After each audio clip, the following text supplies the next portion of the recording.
Action. Power star Pawan Kalyan తాజాగా నటించి release అయిన సినిమా కాటమరాయుడు. తెలుగు రాష్ట్రాలతో పాటు ఇతర రాష్ట్రాల్లోని తెలుగు అభిమానులు, విదేశాల్లో ఉన్న పవన్ ఫ్యాన్స్ కు ఈ మూవీ తెగ సంతోషాన్నిస్తోంది. కాటమరాయుడు మూవీలో పవన్ కళ్యాణ్ పక్కా మాస్టర్ లో కనిపించి అలరించారు. ఈ చిత్రం యావరేజ్ అని రివ్యూలు అంటున్నప్పటికీ థియేటర్స్ కు మాత్రం ప్రేక్షకులు తరలివస్తూనే ఉన్నారు. కాటమరాయుడు చిత్రం రిలీజ్ అయిన నేపథ్యంలో ఓ ఛానల్లో లైవ్ కార్యక్రమం చేపట్టారు. అందులో పవన్ అభిమానులను స్టూడియోకి పిలిచారు.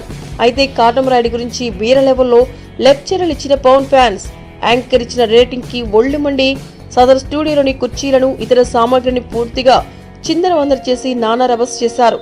అయితే ఈ తతంగమంతా స్టూడియోలోని కెమెరాలు బంధించాయి. దీంతో గొడవైంది. ఇంతకీ యాంకర్ ఇచ్చిన రేటింగ్ ఎంతో తెలుసా? 3. నా రేటింగ్ 3 అంటూ యాంకర్ చెప్పడంతో పవన్ ఫ్యాన్స్ ఆగ్రహానికి గురయ్యారు. అంతే, వెంటనే స్టూడియోలో గొడవకు దిగారు. ఈ వీడియో ఇప్పుడు సోషల్ మీడియాలో తెగ వైరల్ అవుతోంది. కానీ ఇప్పటిదాకా పవన్ కళ్యాణ్ మాత్రం ఈ సంగతిపై ఏమీ స్పందించలేదన్న విషయం చూసి పవన్ అభిమానులు ఆలోచనలో పడ్డారు. మీకు ఈ వీడియో నచ్చితే ఒక లైక్ కొట్టండి, లేకపోతే కామెంట్ చేయండి. బట్ సబ్స్క్రైబ్ చేయడం మర్చిపోకండి.